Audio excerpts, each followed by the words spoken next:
स्वास्थ्यका लागि खेलकुद भन्ने मूल अभिप्राय सहित हाम्रो रामेछाप नगरपालिकाको आयोजनामा सम्पन्न हुन गएको राष्ट्रपति रनिङशील प्रतियोगिता कार्यक्रमको अध्यक्षता ग्रहण गरिरहेको आदरणीय नगर प्रमुखज्यू, विशेष अभिभावकत्व ग्रहण गरिरहनुभएका आदरणीय नगर उपप्रमुखज्यू, हामीले जिल्लाको नेतृत्व तह सिडिओ साहब डिओ साहबहरूलाई आमन्त्रण गरेका छौँ। उहाँहरू आउँदै हुनुहुन्छ। उहाँहरूलाई आएपछि हामीले आसन ग्रहण र सम्बोधन गर्ने नै छौँ। त्यस्तै हाम्रो यो माथि रामेछाप नगरपालिकाको सेरोफेरोमा रहेका कार्यालय प्रमुखज्यूहरूलाई पनि आमन्त्रण गरेका छौँ।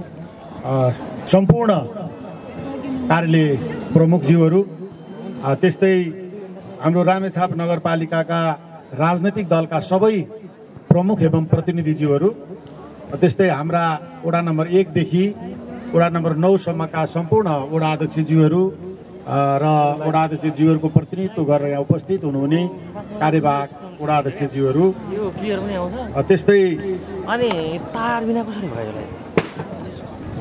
हाम्रो सबै माध्यमिक विद्यालय जो यहाँ खेलकुदमा सहभागी हुनुहुन्छ, त्यो विद्यालयका व्यवस्थापन समितिका अध्यक्षज्यूहरू, प्रधान अध्यापकज्यूहरू, हाम्रा सबै कार्यपालिकाका सदस्यज्यूहरू, नगरसभाका सदस्यज्यूहरू, अनि हाम्रो निमन्त्रणलाई स्वीकार गरी यहाँ पाल्नुहुने सञ्चारकर्मीज्यूहरू, त्यस्तै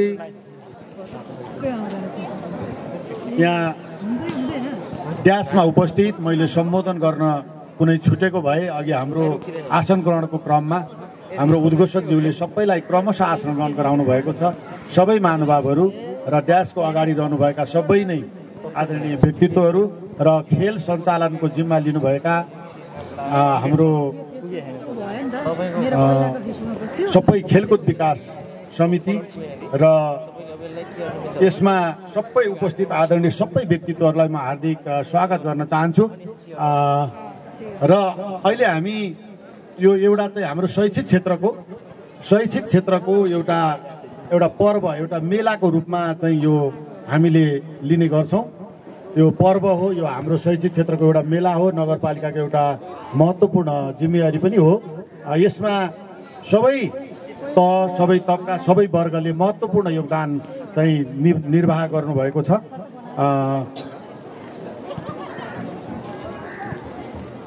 र यो खेलको शोभा बढाइदिनको लागि उपस्थित हुनुहुने सम्पूर्ण खेलप्रेमी विद्यार्थी भाइ बहिनीहरू यसको सबैभन्दा आकर्षक केन्द्र हाम्रो आकर्षक बिन्दुहरू हुनुहुन्छ। उहाँहरूको चाहिँ यो उपस्थिति, उहाँहरूको प्रतिस्पर्धा, उहाँहरूको चाहिँ यो सहभागिता बिना यो खेलकुद चाहिँ एकदमै खल्लो हुने गर्छ र उहाँहरूको प्रतिस्पर्धाले नै यो खेललाई चाहिँ यहाँ एकदमै राम्रो बनाएको छ। यसमा हाम्रो स्वास्थ्य कर्मीज्यूहरू सबैजना चाहिँ यहाँ खटिरहनु भएको छ। त्यस्तै सम्पूर्ण कर्मचारी साथीहरू पनि हुनुहुन्छ। जिल्ला स्थित, पालिका स्थित सबै आदरणीय व्यक्तित्वहरू चाहिँ यहाँ उपस्थित भएर यो खेलको शोभा बढाइदिन यहाँ उपस्थित हुनुहुने सम्पूर्ण आदरणीय महानुभावहरूप्रति नगरपालिकाको तर्फबाट म हार्दिक स्वागत गर्न चाहन्छु। विशेष गरी हामीले खेलकुद क्षेत्रमा अलिकति खेलकुदका संरचनाहरू निर्माण गर्नुपर्ने, त्यस्तै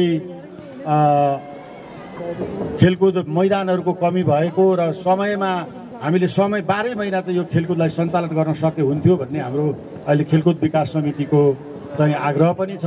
बजेट अभावको कारणले हामीलाई त्यो सम्भव देखिएको छैन। अब बिस्तारै हामीले सङ्घ प्रदेशसँग सम्बन्धित गरेर खेलकुदका संरचनाहरूलाई अलिकति विस्तार गर्न सक्यौँ भने र 12 महिना हामीले यो खेललाई महत्त्व दिन सक्यौँ भने नगरको खेल क्षेत्रमा र यो युवाहरूलाई आकर्षित गर्नलाई एकदमै सम्भावित ठाउँ पनि हो यो।